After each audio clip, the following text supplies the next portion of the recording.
Good morning mga katrops, bagong araw at panibagong vlog na naman tayo.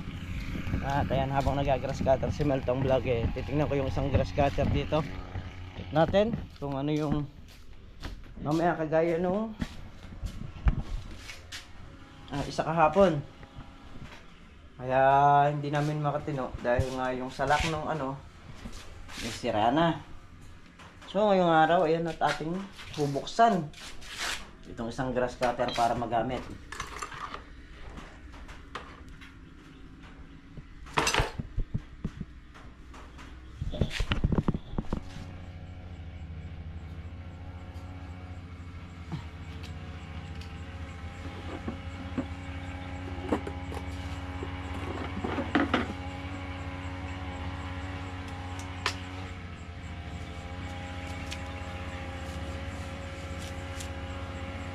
Yan yung aabot talaga.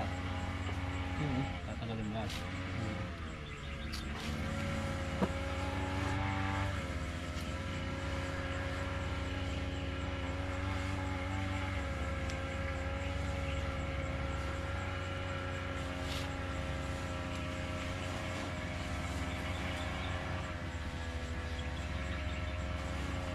Bakal pula tayo ng motor, di ba dyan? Pwede. Bebe, hindi dapat na siya. Diyan pala sa motor. Papagtan natin yung carburetor ng motor. Hindi, yung makina na yan. Pati daw na converter motor pala.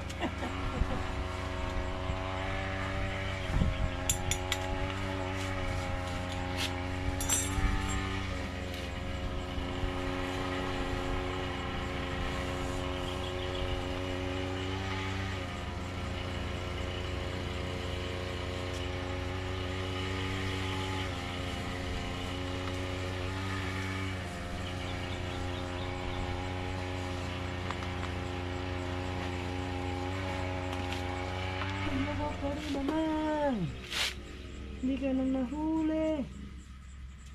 Pero bakit lagi mo sa akin sinisisi? Ang dami mong kakulangan. Ano mo sa sarili? Kaya mga Jackson na 1, 2, 3 yan pre. Alin? Yung sa balon niya. Meron pa ang 4, 5, 6 to. Tumuha sa mga export, di ba? 1, 2, 3. Gitna lang.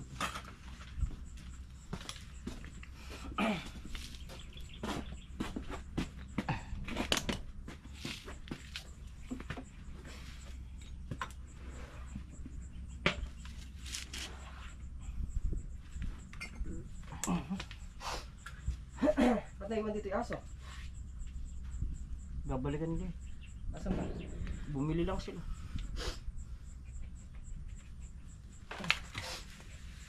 Ito, ano na to?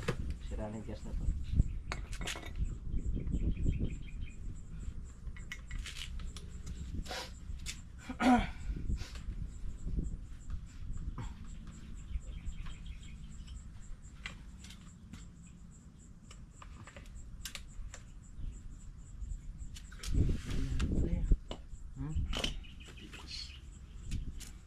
Tigas.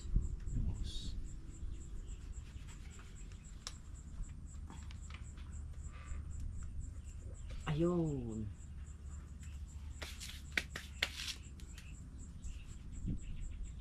Pero di mo natin may pangasa. Ito na. Ha?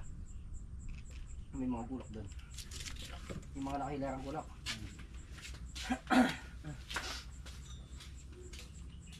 Try ang gasolina dyan. Pakibit-bit mo na palabas din. Para matesting natin to.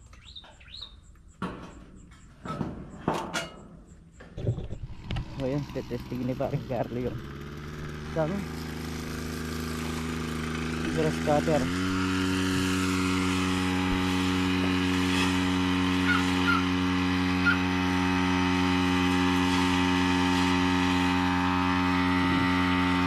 Redondo mo masyado mga takot. So yun, at dito na nga tayo sa bahay mga katrops. Ayan, bukas pag grass cutter na yung dalawang grass cutter. Ang dami na namang stock na bigas si Mrs. Katrops. Ayan, So yan yung aming tindahan. Ayan yung tindera. Ay. Ayan po. Available pa rin yung mga bedsheet. Marami pa po tayong bedsheet dito at mga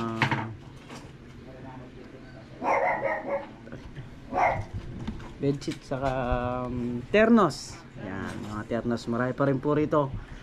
Sa mga gusto pong mag-avail, PM lang po kayo. Ayan.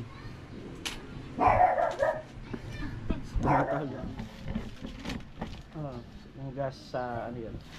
Yung sa grass cutter na ginagamit namin na pambiling gas sa kalamansi.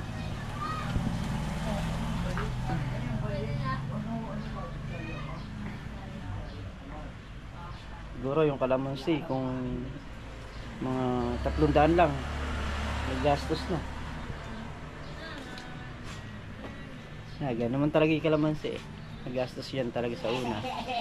Pero pagka nagpapabunga ka na, so hindi na ganun ka hindi na ganun kagastos. Kasi yung mga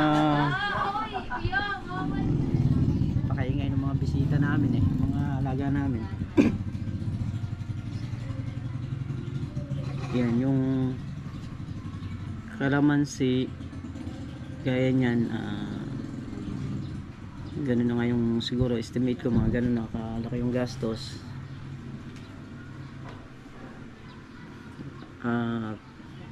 Sa pa yung tagulan na yan, hindi magiging magastos yun, puro lang, pandamo lang, puro grass cutter lang. Pagkayari nung tagulan na yun, ayun, kasi na nun pwede nang magpabunga nung mga panahon na yun, pagkayari ng tagulan na yan by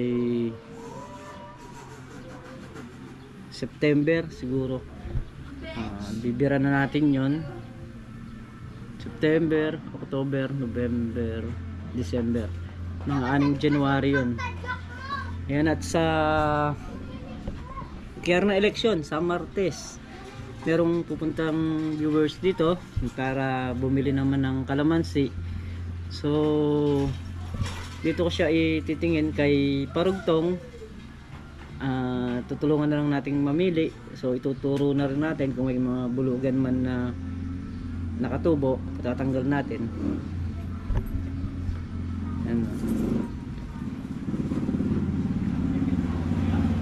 Yan na lang yung aming gagawin kasi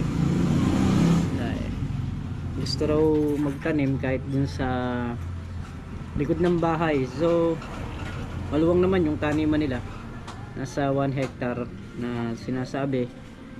So pa isa-100 nga daw ang tanim. Kaya naman yun, unti-unti lang. Yung ampalaya natin halala na yan, makaka-harvest na rin tayo ng pailan-ilan dyan. Ang bukas patubig nun nung ating patubig nung ampalaya. Ayan, patubig ang bukas yun. So ayun mga katraps, tayo mag-shoutout muna. Ayan, shoutout po kay Sir Jobong, kay Sir mga katulegs, kay Sir Mark Ramos Dabalos. Ayan, shoutout po sa inyo.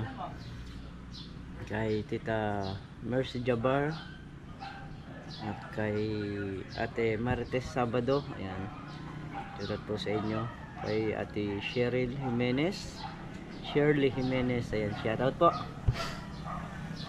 Kay Sir Darwin Pascual. Ayan, at sa mga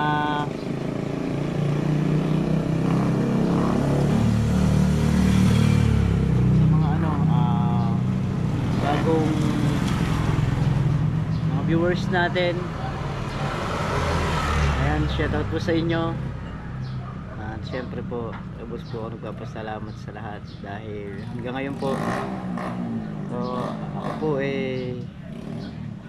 parang nawawalan na rin ng sa vlog. Nawawalan na ako ng parang hindi naman totally nawawalan ng gana. Pero mas gusto ko ngayon magtrabaho na lang ng diretso kasi parang isa pang nakakabala sa akin. tamang dito tayo nakilala, pero katagalan, parang magsasawa ka, parang ganoon ba. Pero siyempre dahil kahit paano may mga taong gustong matuto, yun lang yung isa pa sa iniisip ko. Sabi ko nga, pagka gustong matuto, i-message na lang ako, PM na lang ako. Pero dun sa ating pag-aalaga ng kalamansi, kanya-kanyang pamamaraan kasi mga katrops.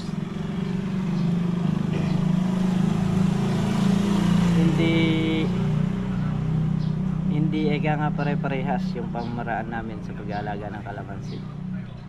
So tayo, may ibang pamamaraan din tayo, at sila naman may ibang pamamaraan din. Kaya naman ako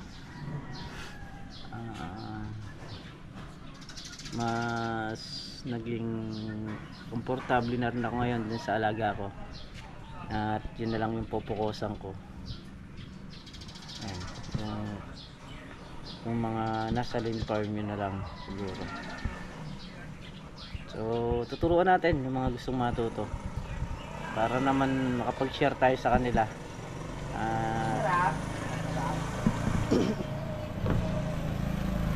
Kahit pa paano, kasi pag naturuan natin sila, maalala rin nila tayo. So muli mga katraps, lubos po ako nagpapasalamat sa inyong lahat sa walang sawang suporta nyo, ayan, sa pagmamahal nyo sa channel natin, at sa hindi nyo pagbitaw, dahil sa sabi ko nga, hanggang ngayon nakasuporta kayo. Ayan, mag-iingat po ang lahat mga katraps. Shoutout nga din pala kay Tita Lea, kay Tita Gemma. Ayan, shoutout po, salamat po sa inyo. Kay Nana, kay